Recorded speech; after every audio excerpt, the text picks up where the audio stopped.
ನೀವು ಖಂಡಿತ ಶೇರ್ ಮಾರ್ಕೆಟ್ನಲ್ಲಿ ಟ್ರೇಡಿಂಗ್ ಅನ್ನೋ ಶಬ್ದನ ಕೇಳಿರ್ತೀರ.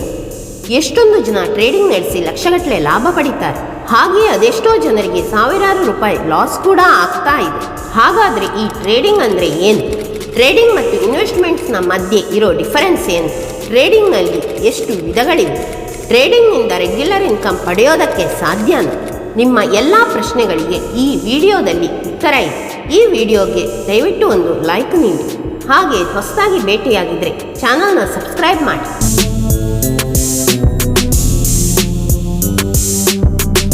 ಮೊದಲಿಗೆ ಟ್ರೇಡಿಂಗ್ ಅಂದರೆ ಏನು?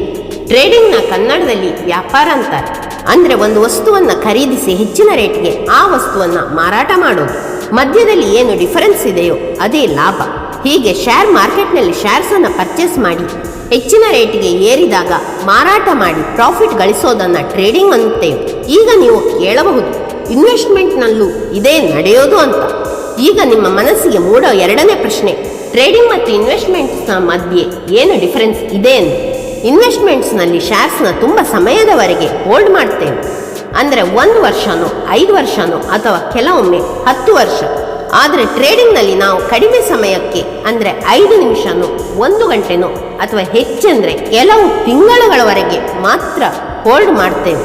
ಇನ್ವೆಸ್ಟ್ಮೆಂಟ್ ಮಾಡುವಾಗ ಒಳ್ಳೊಳ್ಳೆ ಕಂಪನಿಯ ರೇಟ್ಸ್ಗಳನ್ನೆಲ್ಲ ನೋಡಿ ಶೇರ್ಸನ್ನು ಖರೀದಿಸ್ತೇವೆ. ಏಕೆಂದರೆ ತುಂಬ ಸಮಯದವರೆಗೆ ನಾವು ಹೋಲ್ಡ್ ಮಾಡಬೇಕಾಗಿರುತ್ತೆ. ಕಂಪನಿಯ ರೆಪ್ಯುಟೇಷನ್ಸ್, ಪ್ರಾಫಿಟೇಬಿಲಿಟಿ ಎಲ್ಲವೂ ಇಲ್ಲಿ ಕನ್ಸಿಡರ್ ಆಗತ್ತೆ. ಆದರೆ ಟ್ರೇಡಿಂಗ್ನ ವಿಷಯ ಬಂದರೆ ಕಂಪನಿ ನೋಡಬೇಕಾಗಿಯೇ ಇಲ್ಲ. ಇಲ್ಲಿ ಎಲ್ಲವೂ ಪ್ರೈಸ್ನ ಮೇಲೆ ನಿರ್ಧಾರವಾಗುತ್ತೆ. ನಮಗೆ ಕಂಪನಿ ಮುಖ್ಯವಲ್ಲ, ಶೇರ್ನ ದರ ಮುಖ್ಯ. ದರ ಏರಿದ ಕ್ಷಣವೇ ಶೇರ್ಸನ್ನು ಸೇಲ್ ಮಾಡಿ ಲಾಭ ಗಳಿಸ್ತೇವೆ. ಇನ್ವೆಸ್ಟ್ಮೆಂಟ್ಸ್ನಲ್ಲಿ ರಿಸ್ಕ್ ತುಂಬಾ ಕಡಿಮೆ ಇರುತ್ತೆ. ತುಂಬ ಸಮಯದವರೆಗೆ ಹೋಲ್ಡ್ ಮಾಡಿದರೆ ಮಾತ್ರ ಲಾಭಾಂಶ ಸಿಗುತ್ತೆ. ರೆಪ್ಯೂಟೆಡ್ ಕಂಪನಿ ಹಾಗೂ ಪ್ರಾಫಿಟೇಬಲ್ ಕಂಪನಿಯನ್ನು ರಿಸರ್ಚ್ ನಡೆಸಿಯೇ ನಾವಿಲ್ಲಿ ಇನ್ವೆಸ್ಟ್ ಮಾಡಿರ್ತೇವೆ. ಅದೇ ಟ್ರೇಡಿಂಗ್ನಲ್ಲಿ ರಿಸ್ಕ್ ತುಂಬಾ ಜಾಸ್ತಿ ಇರುತ್ತೆ, ಆದರೆ ಲಾಭಾಂಶ ಬೇಗ ಸಿಗುತ್ತೆ. ಯಾಕಂದರೆ ಶೇರ್ಸ್ನ ಪ್ರೈಸ್ ಅನ್ನೋದು ಶಾರ್ಟ್ ಟರ್ಮ್ಗೆ ರ್ಯಾಂಡಮ್ ಆಗುತ್ತೆ. ಇಲ್ಲಿ ನಾವು ನೋಡೋ ರೀತಿಯ ಇನ್ವೆಸ್ಟ್ಮೆಂಟ್ ಮತ್ತು ಟ್ರೇಡಿಂಗ್ನಲ್ಲಿ ಮುಖ್ಯವಾಗಿರುತ್ತೆ. ನಾವು ಯಾವುದೋ ಒಂದು ಕಂಪನಿಯ ಬಗ್ಗೆ ರಿಸರ್ಚ್ ನಡೆಸಿ ಬಿಸ್ನೆಸ್ ಅನಾಲಿಸಿಸ್ ಮಾಡಿ ಮುಂದೆ ಎದುರಾಗಬಹುದಾದಂತಹ ಸಿಚುವೇಶನ್ಸ್ಗಳನ್ನು ಸ್ಟಡಿ ನಡೆಸಿ ಕಂಪನಿ ಸಕ್ಸಸ್ಫುಲಿ ಗ್ರೋ ಆಗತ್ತೆ ಅನ್ನೋ ನಂಬಿಕೆಯಿಂದ ಇಲ್ಲಿ ನಾವು ಶೇರ್ಸನ್ನು ಖರೀದಿ ಮಾಡಿದರೆ ಅದು ಇನ್ವೆಸ್ಟ್ಮೆಂಟ್.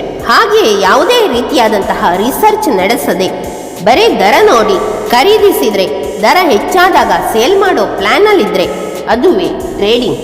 ಇನ್ವೆಸ್ಟ್ ಮಾಡಬೇಕು ಅಂತಿರೋ ಕಂಪನಿಯ ಮೇಲೆ ರಿಸರ್ಚ್ ನಡೆಸಿ ಆ ಕಂಪನಿಯ ಬಿಸ್ನೆಸ್ ಸ್ಟಡಿ ಮಾಡೋದನ್ನು ಫಂಡಮೆಂಟಲ್ ಅನಾಲಿಸಿಸ್ ಅಂತಾನೆ ಕರೀತಾರೆ.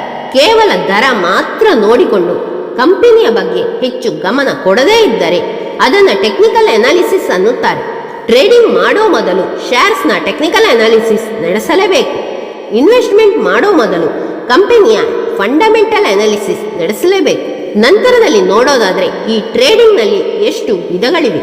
ಮುಖ್ಯವಾಗಿ ಇಲ್ಲಿ ನಾವು 4 ವಿಧಗಳಾಗಿ ಗಮನಿಸಬಹುದು. 1, ಸ್ಕಾಲ್ಪಿಂಗ್. ಇಲ್ಲಿ ಶೇರ್ಸ್ನ ಕೆಲವು ನಿಮಿಷಗಳವರೆಗೆ ಮಾತ್ರ ಇಟ್ಟುಕೊಂಡಿರುತ್ತೇವೆ. ಹೇಗೆ ದರ ಏರುತ್ತದೆ ಕೂಡಲೇ ಅದನ್ನು ಸೇಲ್ ಮಾಡ್ತೇವೆ. ಉದಾಹರಣೆಗೆ ಒಂದು ಕಂಪನಿಯ 100 ರೂಪಾಯಿ ಶೇರ್ 10,000 ನಮ್ಮ ಬಳಿ ಇದ್ರೆ ಕೆಲವು ನಿಮಿಷಗಳಲ್ಲಿ ಆ 100 ರೂಪಾಯಿ ಶೇರ್ಸ್ನ ಬೆಲೆ 50 ಪೈಸೆ ಜಾಸ್ತಿಯಾಗಿ 100 ರೂಪಾಯಿ 50 ಪೈಸೆ ಆಯಿತು ಅಂದರೆ ಕೂಡಲೇ ನಮ್ಮ ಬಳಿ ಇರುವ ಎಲ್ಲ 10,000 ಶೇರ್ಸ್ಗಳನ್ನು ನಾವು ಸೇಲ್ ಮಾಡಿ 5,000 ಪ್ರಾಫಿಟನ್ನು ಗಳಿಸ್ತೇವೆ. ಇದುವೇ ಸ್ಕಾಲ್ಪಿಂಗ್. Intraday trading. ಇಲ್ಲಿ ಶೇರ್ಸನ್ನು ಕೆಲವು ಗಂಟೆಗಳವರೆಗೆ ನಮ್ಮ ಬಳಿ ಇಟ್ಟುಕೊಂಡಿರುತ್ತೇವೆ. ಅದೇ ದಿನ ಮಾರ್ಕೆಟ್ ಕ್ಲೋಸ್ ಆಗೋ ಮೊದಲು ಶೇರ್ಸ್ನ ಸೇಲ್ ಮಾಡಿ ಪ್ರಾಫಿಟ್ ಗಳಿಸ್ತೇವೆ. 3ನೇದು ಸ್ವಿಂಗ್ ಟ್ರೇಡಿಂಗ್. ಇಲ್ಲಿ ಶೇರ್ಸ್ನ ಕೆಲವು ದಿನಗಳವರೆಗೆ ಇಟ್ಟುಕೊಳ್ಳುತ್ತೇವೆ. 1 ರಿಂದ 2 ವಾರದ ಅಂತರದಲ್ಲಿ ಶೇರ್ಸ್ನ ಮಾರಾಟ ಮಾಡಿ ಲಾಭ ಗಳಿಸುತ್ತೇವೆ. 4ನೇದು ಪೊಸಿಷನ್ ಟ್ರೇಡಿಂಗ್. ಇದರಲ್ಲಿ ಶೇರ್ಸ್ನ ವಾರಗಳಿಂದ ಹಿಡಿದು ಕೆಲವು ತಿಂಗಳವರೆಗೂ ಇಟ್ಟುಕೊಂಡಿರುತ್ತೇವೆ. ನಂತರದಲ್ಲಿ ಸೇಲ್ ಮಾಡಿ ಲಾಭ ಗಳಿಸುತ್ತೇವೆ. ಈಗ ನಿಮಗೆ ಕೊನೆಯಲ್ಲಿ ಬರುವ ಪ್ರಶ್ನೆ ಅಂತಂದರೆ, ಟ್ರೇಡಿಂಗ್ನಿಂದ ರೆಗ್ಯುಲರ್ ಇನ್ಕಮ್ ಗಳಿಸಬಹುದಾ ಅಂತ. ಖಂಡಿತ ಟ್ರೇಡಿಂಗ್ನಿಂದ ರೆಗ್ಯುಲರ್ ಇನ್ಕಮ್ ಅನ್ನು ಗಳಿಸಬಹುದು, ಆದರೆ ಅದು ಅಷ್ಟು ಸುಲಭವಲ್ಲ. ಇಲ್ಲಿ ಮುಖ್ಯವಾಗಿ ಕೈತುಂಬ ಹಣ ಬೇಕು. ಶೇರ್ಸ್ನ ಸಣ್ಣ ಏರಿಳಿತದಿಂದಾಗಿಯೂ ಹಣ ಗಳಿಸಬೇಕಂದ್ರೆ ದೊಡ್ಡ ಮೊತ್ತದ ಹಣನೇ ಬೇಕು. ಜೊತೆಗೆ ಟೆಕ್ನಿಕಲ್ ಅನಾಲಿಸಿಸ್ ತಿಳಿದಿರಬೇಕು. ಸರಿಯಾದ ಸಮಯಕ್ಕೆ ಬೈ ಅಂಡ್ ಸೇಲ್ ಮಾಡೋದಕ್ಕೆ ಇದು ತುಂಬಾನೇ ಸಹಾಯ ಮಾಡುತ್ತೆ.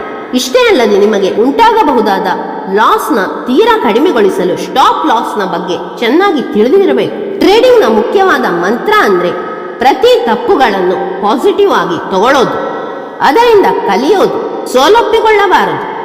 ಯಾಕಂದ್ರೆ ಪ್ರತಿ ಸಕ್ಸಸ್ಫುಲ್ ಟ್ರೇಡರ್ ಆಗಿರೋದು ಪ್ರತಿ ಟ್ರೇಡಿಂಗ್ನಲ್ಲಿಯೂ ಹೆಚ್ಚು ಹೆಚ್ಚು ಕಲಿಯುತ್ತಾ ಹೋಗೋದ್ರಿಂದ.